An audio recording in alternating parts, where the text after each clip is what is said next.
Oke guys, balik lagi di channel Progresif Auto Sound. Jadi kali ini gue nggak nge-review mobil kali ini ya. Jadi mungkin bisa kalian lihat gue lagi nyantai aja dan di sini banyak banget perangkat ya di meja gue, dan di sini ada dua buah Twitter. Jadi kali ini gue bakal ngebagiin tips dan trik untuk kalian yang ingin tahu mengenai cara memasangkan Twitter dengan baik dan benar.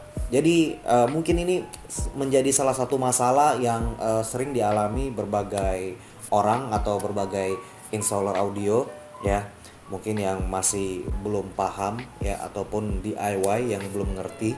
Jadi pertanyaan mereka tuh sebenarnya kurang lebih sama aja ya. Jadi, kenapa Twitter tuh sering banget jebol atau gampang banget jebol ya? Bisa kalian di sini ya, gua ada dua buah Twitter, yang satu jebol, yang satu masih normal. Nanti bakal gua ngasih tahu kira-kira apa solusi dari permasalahan dari pertanyaan-pertanyaan kalian ya.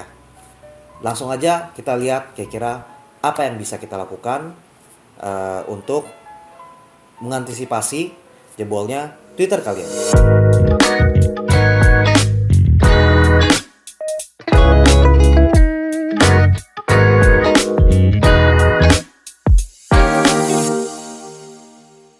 Oke guys, jadi sebelum gue mulai tips dan trik bagaimana menghandle Twitter biar nggak mudah jebol ya. Tapi sebelumnya kalian jangan lupa subscribe dulu YouTube channel kita. Oke, kalau udah kalian subscribe, langsung aja kita mulai. Jadi seperti yang tadi gue udah bilang, kalau di sini gue ada dua buah Twitter, yang satu yang ini jebol, yang satu yang ini normal ya. Di sini gue ada beberapa buah kapasitor ini, dan di sini juga ada, dan ada capitan buaya atau kit buat tester. Dan ini ada woofer tester, gue ada laptop juga dan berbagai software, dan gue ada mikrofon buat ngetes respon frekuensi ya.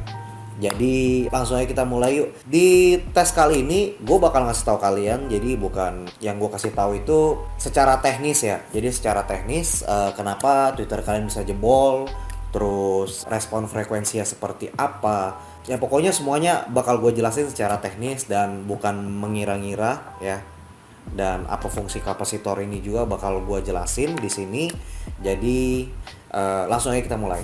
Oke guys, seperti yang tadi gue bilang, kalau kita di sini ada dua buah Twitter ya. Jadi ini ada satu Twitter yang jebol dan satu ini Twitter yang normal ya. Di sini juga gue ada kapasitor dan ada kapasitor lainnya. Ada capit buaya, ada woofer tester, ada mikrofon buat ngetes. Jadi gue bakal kasih tahu kalian semua tes untuk speaker ini secara teknis ya, jadi bukan mengira-ngira. Oke, yang pertama gue mau kasih lihat kalian dulu. Jadi gue mau jelasin dulu ke kalian bagaimana ngetesnya Twitter ini apakah masih normal, dan kita baca melalui grafik impedansi. Jadi ini semuanya by data ya, bukan mengira-ngira. Oke, kali ini gue pasang dulu capit buaya dari woofer tester ini ya. Oke, saya akan lihat sini ya. Udah gue pasang plus minnya. Bentar pasang ya. Kalau kalian lihat di laptop ya, ini udah gue buka softwarenya dan gue mulai melakukan measurement ya. Jadi gue melakukan measurement free air parameter ya. Kita cek. Oke. Oke, udah bunyi dan bakal keluar ini ya, parameternya seperti apa. fs-nya emang di 500 Hz ya. Ini impedansinya 3,4 ohm kurang lebih ya, atau bisa dibilang impedansi 4 ohm. Dan di sini bisa kita lihat ya, di sini ada peak di frekuensi resonansnya ya. Ini adalah semacam gunung gitu. Jadi ini menandakan kalau Twitter ini masih beresonansi dan masih nyala ya. Oke, itu sudah. Sekarang gue bakal kasih lihat grafik impedansi dari Twitter yang udah jebol. Oke, kita coba ya. By the way, Twitter ini juga udah nggak nyala, udah nggak bunyi ya, karena emang udah jebol. Entah dari suspensinya udah kering atau gimana, karena ini juga Twitter jadul ya. Jadi bisa kita maklumi. Oke, gue mulai aja pengetesannya untuk Twitter yang jebol.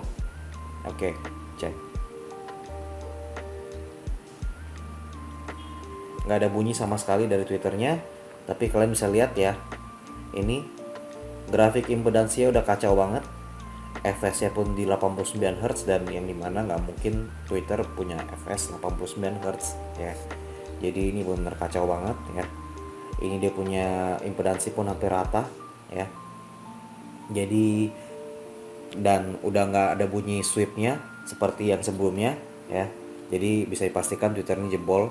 Waktu gua tes kemarin juga suaranya udah kecil banget ya. Nah, bagaimana mengantisipasi biar Twitternya tuh nggak jebol? Kalau ini for your information, jadi Twitter ini sebelumnya jebolnya bukan karena nggak ada kapasitor. Jadi emang sebelumnya Twitter ini merupakan barang yang lama. Mungkin di bagian dalamnya udah banyak yang getas, entah dia punya voice coilnya udah banyak korosi atau gimana, gue juga nggak tahu. Tapi emang Twitternya ini udah lama, jadi ya seperti itulah, udah nggak bunyi juga ya. Jadi kali ini gue bakal jelasin kenapa Twitter yang baru, mungkin yang baru kalian beli tapi kok cepet banget jebolnya. Nah begini nih solusinya nih. Kali ini gue bakal jelasin yang tadi gue udah kasih lihat ya untuk grafik impedansinya. Kali ini gue bakal kasih lihat ke kalian bagaimana suara Twitter jadi by grafik ya. Kali ini gue menggunakan grafik RTA ya. Di sini ada grafik RTA ya. Kali ini gue bakal ngetes Twitter ini tanpa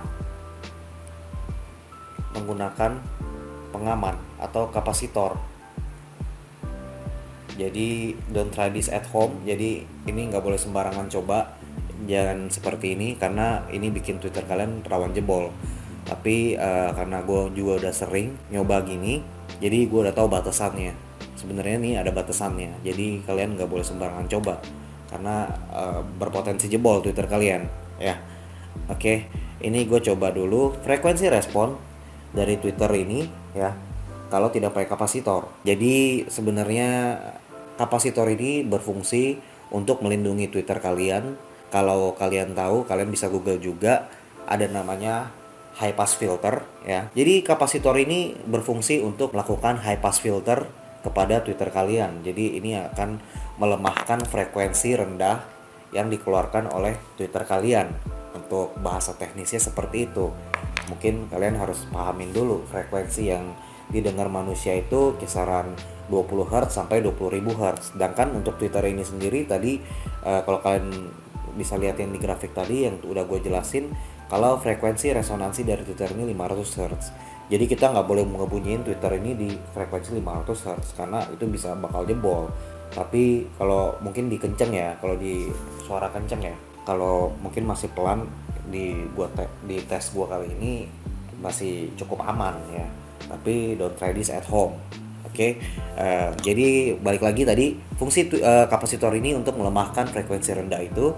Jadi untuk mengeliminir frekuensi rendah agar Twitter ini mengeluarkan frekuensi tinggi aja. Sebagaimana semestinya kerja Twitter ya seperti itu ya. Terus apa sih bedanya kapasitor yang ini dan yang ini sampai gue paralel segala macam ya. Untuk ukuran, kalau di paralel ini tentu ukuran kapasitornya akan semakin besar ya. Untuk kapasitansinya akan naik ya. Ini 2,2 mikrofarad, ini gue paralel dengan 1,5 mikrofarad, 2,2 juga. Jadi 3,7 mikrofarad. Nanti akan gue jelasin lagi. Oke, kita mulai dulu tesnya ya. Di sini gue udah siapin ya measurement tools gue untuk mengetes RTA ya. RTA gue cek dulu. Oke, ini belum nyala ya. Oke, sini gue mulai cek. Oke, di sini RTA gue udah nyala ya. Oke, udah bisa dibaca. Oke, di sini gue pakai software gue untuk signal generator. Di sini gue bakal nyoba ya menggunakan signal generator dengan menggunakan pink noise ya. Jadi pink noise di sini ini udah gue pilih pink noise yang akan gue gunakan untuk ngebaca respon, mengeluarkan respon frekuensi dari Twitter ini ya, dan dibaca menggunakan mikrofon yang bisa ngebaca frekuensi respon. Oke. Langsung aja kita play pink noise-nya ya. Oke, kita pelan dulu. Turunin. Oke. Oke, udah nyala ya, udah nyala ini. Oke, gua naikin dikit suaranya, jangan terlalu kenceng biar nggak jebol. Oke, bisa kalian lihat sini ya, ini posisi gua diam nih. Oke, bisa kalian lihat sini ya, ini sampai 500 Hz Twitternya bersuara. Oke, gue pause dulu nggak sabar. Oke, bisa kalian lihat sini ya, ini Twitternya bersuara sampai, gue matiin dulu biar nggak jebol. Oke, bersuara sampai sekitar 500 Hz. Jadi benar bunyi sampai 500 Hz. Dari 500 Hz sampai 20 kHz. Tapi setelah 500 Hz dia sudah roll off ya ke bawah. Jadi udah mengecil suaranya. Tapi apakah aman kalau kita bunyikan begini terus tapi sampai lebih dari 90 dB? Untuk ini sih sekitar 75 dB. Menurut gue masih aman. Karena emang udah sering gue coba juga dan ini dalam waktu singkat. Jadi ini masih aman. Oke, kali ini gue bakal ngetes bagaimana hasilnya jika kita menggunakan kapasitor ini. Ini kapasitor yang besar ya. Kapasitansinya jadi sekitar 3,7 mikrofarad. Oke, ini udah terpasang dengan sempurna. Oke. Oke, balik ke sini lagi ke laptopnya. Kalian lihat ya, ini frekuensi respon di 500 Hz 75 dB ya. Ini sebelum pakai kapasitor. Jadi ini berpotensi bikin Twitter kalian jebol karena ini di frekuensi resonansinya atau fs-nya yang tadi gue udah kasih lihat sebelumnya ya di sini. Oke, gue balik ke impedansi analyzer. Yang tadi di sini, ini yang tadi Twitter jebol, yang tadi benarnya di fs-nya itu sekitar di 500 Hz yang sebelumnya ya. Nah, kali ini gue kasih lihat nih secara frekuensi respon, ini dia masih tinggi banget nih di 500 Hz, masih kenceng banget, malah hampir setara dengan di frekuensi tingginya di 3000, di 4000, bahkan lebih tinggi dari 7000-nya ya. Ini kalau kalian geber Twitternya atau kalian buka dengan kencang, bisa dipastikan Twitter kalian tuh gampang banget jebol ya. Jadi kali ini gue bakal menggunakan kapasitor ini ya, sekitar 3,7 mikrofarad ya. Oke, kali ini kita melakukan pengetesan lagi ya. Kita umpan lagi dengan signal. Oke, gue menggunakan pink noise lagi. Gue nyalain. Oke, ini yang tadi ya. Bisa kalian lihat ya, ini grafik yang tadi. Setelah gue menggunakan kapasitor, bagaimana hasilnya? Oke, ini gue deketin.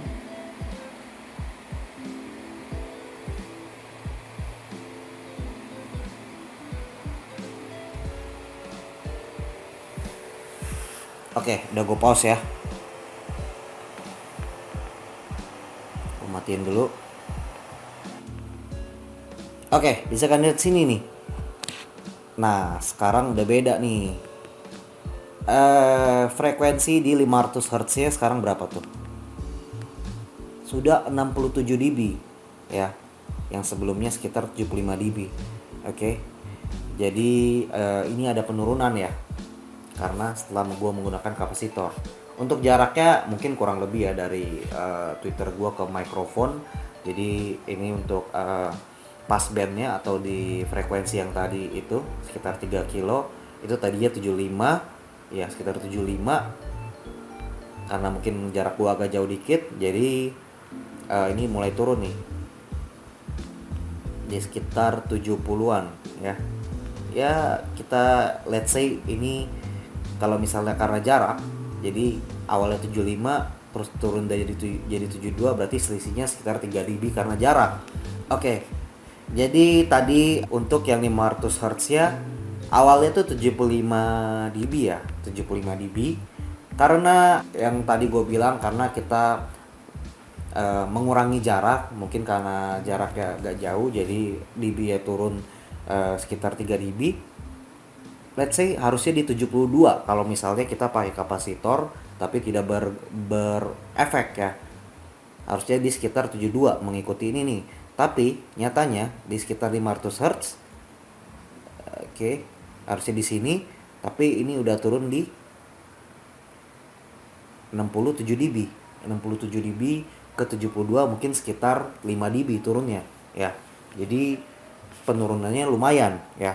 Mungkin kalau kalian baca-baca mengenai crossover ya, kapasitor ini berfungsi sebagai crossover yang tadi gue bilang fungsinya untuk high pass tapi dengan topologi 6 dB Butterworth. Jadi 6 dB itu dia akan melakukan penurunan di frekuensi yang di high pass. Misalnya ini taruh harus kalian cek di kalkulator ya sih, di online banyak.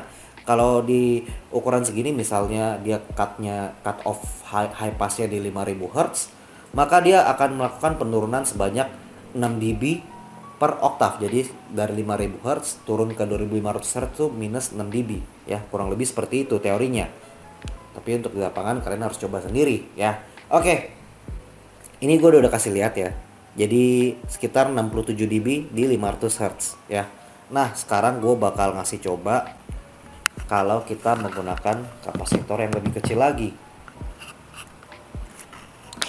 Oke, kali ini kita menggunakan kapasitor 2,2 mikrofarad.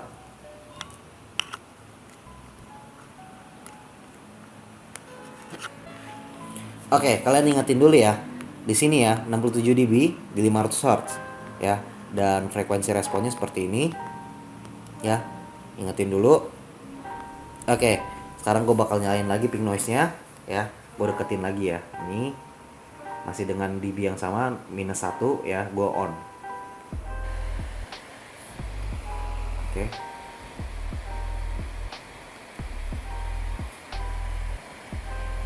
Oke.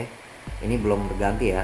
Jadi ini masih yang lama sebelumnya yang pakai kapasitor yang lebih gede. Nah, sekarang gue pakai kapasitor lebih kecil.